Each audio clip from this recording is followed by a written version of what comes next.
আল্লাহ, আল্লাহর কিছু নাফরমান বান্দা, মোল্লা মৌলভীও আছে, সাধারণ বান্দাও আছে, তারা নবীর ব্যাপারে ওই যে নবী তো ইলিটারেট ছিল, মূর্খ ছিল, লেখাপড়া বেশি ছিল না।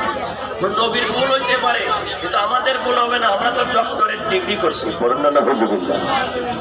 এরকম কিছু বেয়াদব আছে না নাই? আছে, নবীর সাথে বেয়াদবি করে। আমরা দেখেছি যুগে যুগে তাদের অবস্থা। নবীর সাথে বেয়াদবি যারা করেছে সে কে ছিল?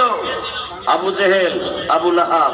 নবীকে যারা ভালোবাসছিল, নবীর পাশে শুয়ে আছে, সিদ্দিক আকবর, ফারুকে আজম, ওসমান গনি, মাওলা আলী শেরে খোদা হয়ে গেছে।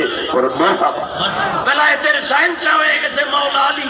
আনা মদিনাতুল ইলম আলিউন বাবুহা। নবী বলেন আমি আল্লাহর ইলমের শহর, সেই শহরের দরজা হলো আমার আলী।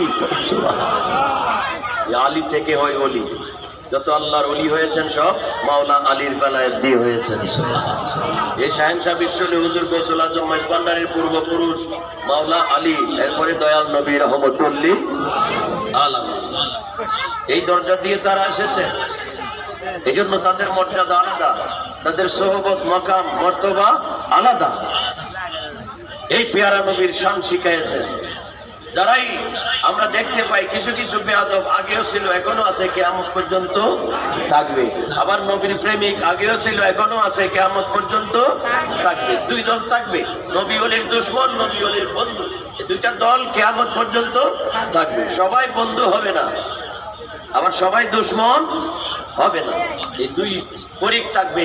এর মধ্যে যদি আমার তকদিরটা বন্ধুর খাতিরে পড়ে যায়, তাহলে আমার দুনিয়াও শান্তি, আখিরাতেও।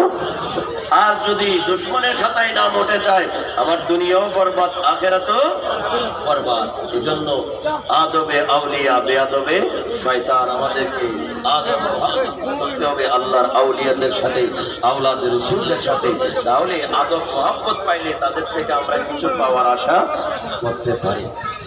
এই জন্য এই মিলাদুন নবী সাজানোর পিছনে একটাই কারণ, এত অর্থ, এত টাকা পয়সা, এত শ্রম, এত কিছু আমরা কুরবান দিয়েছি। কেন?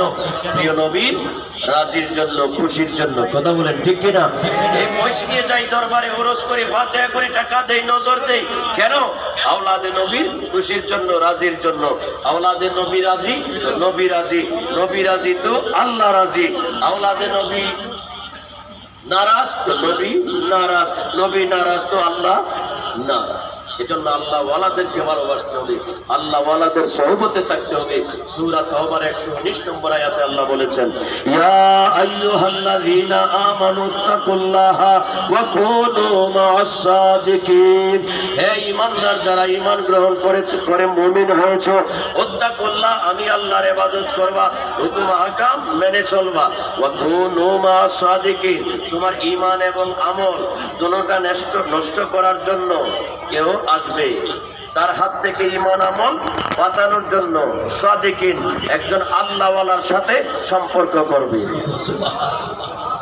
সম্পর্কটা হয় কিভাবে? বায়াতের মাধ্যমে। বায়াতের মাধ্যমে একজন আল্লাহওয়ালার সাথে সম্পর্ক হয়, তখন আমার ঈমান আমল হেফাজত থাকে। ঈমান আমল ধ্বংস করার জন্য যারাই আসে, তখন এটা নষ্ট করতে পারে না। কারণ আমার সাথে কার সম্পর্ক? আওলাদে নবীর সম্পর্ক, শাহেনশাহ বিশ্ব ওলির সম্পর্ক, মাওলা হুজুরের সম্পর্ক, গৌসুল আজম মেজবান্ডারির সম্পর্ক। তারা হলেন আমার ঈমান আমলের পাহারাদার। পর করে বলুন মারহাবা। এজন্য এইটার জন্য বায়াত গ্রহণ করতে হয়, ঈমান এবং আমলকে হেফাজত রাখার জন্য। যে কোনো সময় শয়তান হামলা দিবে। জিন শয়তান, মানুষ শয়তান, দুই শয়তান আছে। মানুষ থেকেও শয়তান আছে, জিন থেকেও। মানুষ থেকে যে শয়তান আছে, এটা 30 পারায় আল্লাহ বলেছেন সূরা নাসের মধ্যে, ক্বাল আউযু বিরাব্বিন নাস, মালিকিন নাস, ইলাহিন নাস, মিন শাররিল ওয়াসওয়াসিল খান্নাস, আল্লাযী ইউওয়াসবিসু ফি সুদুরিন নাস মিনাল জিন্নাতি ওয়ান নাস। এই সদরের মধ্যে, সিনার মধ্যে ওয়াসওয়াসা সৃষ্টি করে, এখানে বিভিন্ন রকমের সন্দেহ সৃষ্টি করে, গুনাহ খারাপ কথার উৎপন্ন করে, মানুষ শয়তান থেকে, জিন শয়তান থেকে। এই জন্য দুই শয়তান থেকে আমাদের ঈমান আমলকে বাঁচাইতে হলে একজন আল্লাহওয়ালা ব্যক্তির আন্ডারে আমাদেরকে থাকতে হবে। তাইলে আমাদের ঈমান আমল বেঁচে যাবে, দুনিয়া আখিরাত আমাদের সুখের হবে, শান্তির হবে। অন্ধকার কবরে বাতি জ্বলবে, অন্ধকার কবরের আযাব দূর হয়ে